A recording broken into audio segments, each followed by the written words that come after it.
하나님 말씀 시편입니다. 103편 1절에서 5절까지. 시편 103편 1절. 내 영혼아 여호와를 송축하라. 내 속에 있는 것들아 다 그의 거룩한 이름을 송축하라. 내 영혼아 여호와를 송축하라. 그의 모든 은혜를 잊지 말지어다. 그가 내 모든 죄악을 사하시며 내 모든 병을 고치시며 내 생명을 파멸해서 속량하시고 인자의 긍휼로 관을 씌우시며 좋은 것으로 네 소원을 만족하게 하사 내 청춘을 독수리같이 새롭게 하시는도다. 아멘. 내게 소원을 두시고. 오늘 다윗은 하나님을 송축, 찬양하고 예배하는 것이 얼마나 당연한가를 심주어 두 절에 걸쳐서 선포합니다. 이와 같이 여러분과 제가 하나님을 찬양하는 것, 그 앞에 겸손히 무릎 꿇고 예배하는 것은 마땅한 겁니다. 당연한 거예요. 그 이유가 무엇인지를 우리는 알고 있습니다. 바로 십자가죠. 오늘 본문에서도 3절에 보면 이렇게 말합니다. 그가 내 모든 죄악을 사하였고 내 모든 병을 고치셨고 그래서 내 생명을 파멸, 즉 사망에서 속량하셨고 형벌의 틀을 깨치셔서 인자의 긍휼, 하나님의 사랑으로 관을 씌워 살려주셨다. 영생케 하셨다. 이렇게 말씀하는 거예요. 그 이유가 바로 여호와 하나님을 찬양하고 예배하고 겸손히 무릎 꿇고 순종하는 이유다. 이렇게 분명히 말씀하고 계십니다. 그러시면서 이렇게 말합니다. 2절에 보면 영혼아 송축하라. 내 속에 있는 것들을 다 송축하라. 거룩한 그 이름을 송축하라. 하고 2절에 가서 또 송축하라 하시면서 그의 모든 은혜를 잊지 말아라. 이렇게 얘기합니다. 무슨 얘기일까요? 은혜를 잊는다는 것은 잘못이다 이런 거죠. 어찌 보면 죄악이라는 의미도 포함될지도 모릅니다. 배은망덕한 사람이 있게 되죠. 그런 사람을 우리는 한낱 동물로 비유합니다. 개만도 못한 사람 이렇게. 생명을 살리셔 주셨는데 사망에서 건져 주셨는데 생명으로 부활케 하셨는데 그 은혜를 잊고 살아간다는 거 말도 안 되죠. 더 조심할 게 뭐냐면 그 은혜를 잊지 않고는 있지만 찬양하고 예배하고 겸손히 무릎 꿇고 순종하는 것을 행하지 않는다는 것은 있을 수 없죠. 그것이 바로 5절입니다. 좋은 것으로 네 소원을 만족하게 하사 네 청춘을 독수리같이 새롭게 하시는도다. 잘 알죠? 이사야에서 말씀하신 거예요. 여호와를 앙망하는 자 독수리가 하늘 높이 올라 날개치듯 그는 전혀 피곤도 곤비하지도 않다. 청춘이다. 이렇게 얘기했죠. 이것은 무슨 의미일까요? 물론 궁극적으로 이 말씀에 포함된 것은 영생을 의미합니다. 그러나 은혜를 잊지 말아라 라고 했을 때 어떤 의미를 두고 있을까? 내가 십자가의 그 사랑으로 생명을 얻었다는 것을 알면서도 예배를 귀하게 여기지 못하고 찬양을 찬양답지 않게 하고 겸손히 무릎 꿇어 순종치 아니하는 내 삶에 의해서 내 의지로 살아가는 것. 이것은 배운 망동이고요. 그래서 오늘 5절의 말씀은 이미 생명의 부활을 얻은 것은 사실이고 완성된 거지만 지금도 하나님은 너를 그 영생의 길로 생명의 부활로 온전케 하시사 가고 계시다라는 거예요. 그래서 마땅하다는 거예요. 지금 찬양하고 예배하고 겸손히 무릎 꿇고 그 말씀에 순응하고 따라가는 것은 마땅하다. 이렇게 이해를 했으면 좋겠습니다. 현실을 망각하는 삶은 안 됩니다. 현실을 망각하면 미래를 기대할 수 없잖아요. 현실을 망각하는 이유는 뭘까? 과거를 잊었기 때문에 그런 거예요. 내가 하나님의 자녀가 되었다는 것을 잊으면 현실에서 배은망덕한 삶을 살게 됩니다. 그러면 내일이 없습니다. 오늘은 내일로 가는 역사입니다. 그래서 오늘도 우리는 여전히 주님을 찬양하고 예배하고 겸손히 순종하는 삶을 살아야 될 줄로 믿습니다. 그래서 오늘 생각해 볼 수 있는 것이 뭐냐면 좋은 것으로 네 소원을 만족하게 하신다라는 거예요. 성경적으로 오늘 말씀 속에 이 현실 속에서 하나님은 생명의 부활로 이미 너를 책임져 주셨지만 약속하셨지만 지금도 좋은 것으로 너를 이끌어 가신다라는 얘기예요. 근데 놀라운 것이 뭐냐면 이 좋은 것이라는 것은 우리가 이미 상식적으로 잘 알아요. 뭔지를. 이것은 생명이라는 것이 궁극적이지만 이 땅의 삶을 살아갈 때 좋은 것을 얘기할 수 있는 거잖아요. 그것을 두고 얘기합니다. 그런데 놀라움이 뭐냐면 네 소원을 만족하게 하신다는 거죠. 여러분의 소원이 무엇인지를 묻고 싶습니다. 여러분의 소원이 어떠한 것인지를 묻고 싶습니다. 그 소원을 두고 하나님이 일하시겠다는 거예요. 네 청춘을 독수리같이 독수리 날개치다 하늘 높이 올라가게 새롭게 한다 라고 말씀합니다. 그러니 오늘도 여러분과 제가 소원을 두고 여호와의 이름을 송축하기를 부탁드립니다. 그러면 이제 우리가 살펴볼 것이 뭐냐면 그렇다면 결국 소원이 뭘까? 결국 이것은 내 소원이 하나님의 역사임을 우리가 알게 되는 거죠. 그렇잖아요? 내 소원을 두고 내게 소원을 두시고 일하신다. 좋은 것을 채워준다는 거니까 하셨으니까 그것이 하나님의 일이요 역사예요.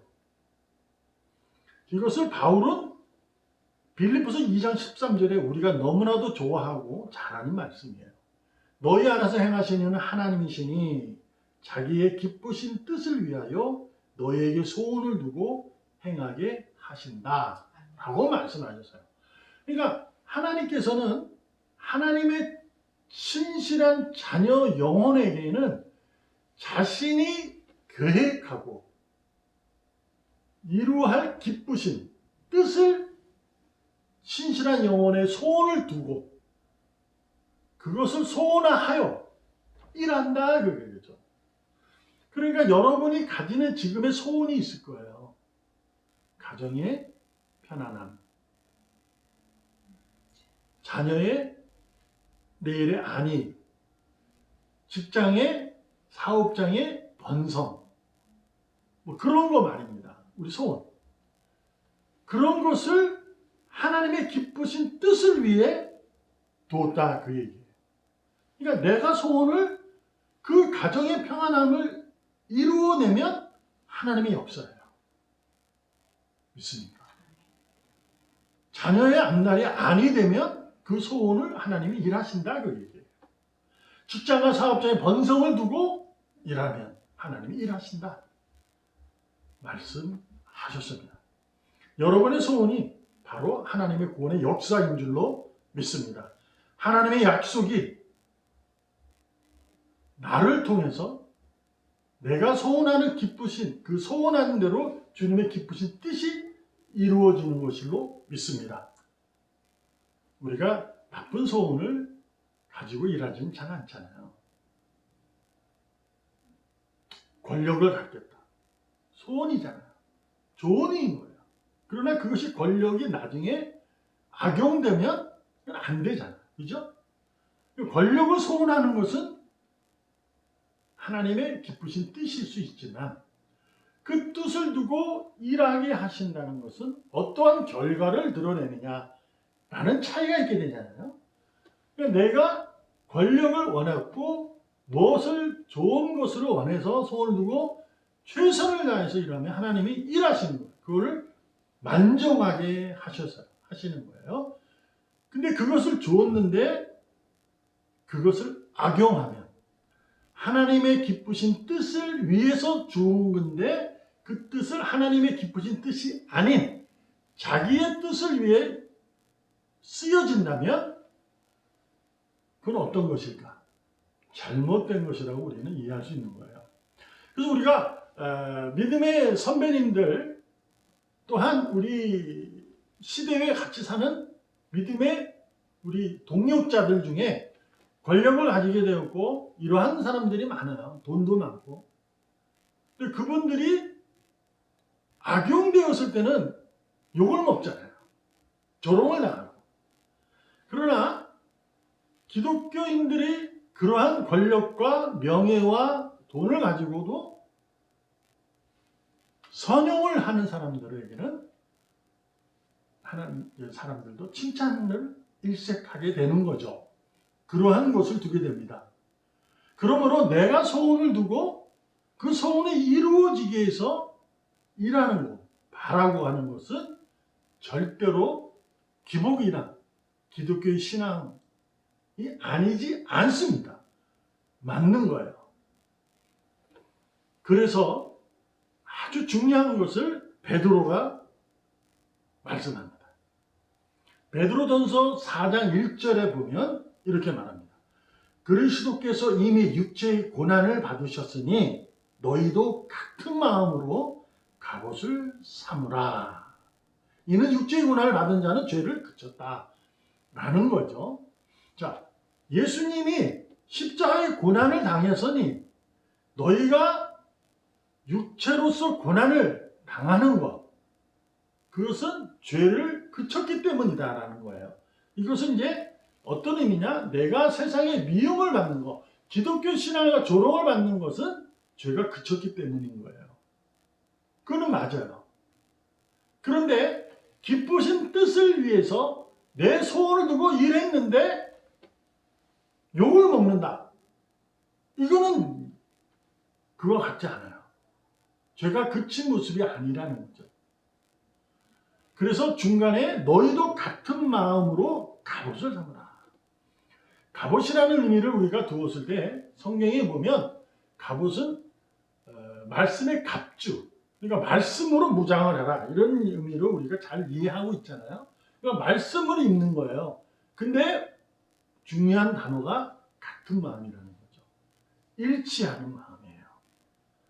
그러므로 마음이 일치해야 된다. 주님의 마음이 그 뜻이 내 마음과 일치가 되어야 된다. 내가 가정의 평안과 직장과 사업의 번성과 그리고 명예와 권력이 돈을 원하는 그 뜻이 일치해야 된다. 그것은 뭐냐? 결과로 내 삶 가운데 드러나는 부분이에요. 선용되는 부분으로, 악용이 아니라 좋은 모습으로. 그런데 그것이 이루어지려면 마음의 일치가 이루어진다라는 거죠. 같은 마음이다. 그런데 그 같은 마음 베드로가 하는 얘기는 중간에 꼈지만 육체의 고난이 앞뒤로 있어요. 문장 속에. 육체의 고난, 그리고 또 육체의 고난. 그리스도 받은 육체의 고난이 지금 내가 받는 육체의 고난의 가운데 끼어 있다는 거예요. 이것을 생각해 보면 한 가지 얘기가 떠올려요. 예수님께서 제자들에게 이렇게 말합니다. 너희들에게 이 작은 한 알 겨자씨만한 믿음만 있더라도 이 산을 저 바다로 던질 수 있었다 라고 말합니다. 그래서 우리는 이것을 믿음의 크기가 아니라 믿음의 질이라고 우리는 이해하고 있잖아요. 그런데 이 말씀을 우리가 이해해보면 불가능한 것을 가능케 하시는 믿음이라고 이해할 수 있는 거예요. 그렇지 않습니까? 이 산이 저 바다에 던져질 수 있나? 불가능한 거예요. 근데 그게 가능하다는 얘기죠. 그게 이루어진다는 얘기예요. 그러나 거기서 한 단계 뛰는 거죠. 불가능이 가능하게 된다는 건 어떤 의미냐? 주님과 같은 마음을 가져야 됩니다. 곧 내 상식선, 내 지식선에 의해서 바라고 원하는 그러한 마음은 아니라는 거예요. 주님의 마음이 내 마음이 되야 된다라고 하는 의미예요. 그러므로 이 산이 저 바다에 던진다는 의미는 가능하진 않지만 불가능하지만 가능하다는 얘기는 어떤 의미냐? 주님과 같은 마음을 갖기 위해서는 내 자신의 판단하고 생각하는 마음을 버려라 그 얘기예요.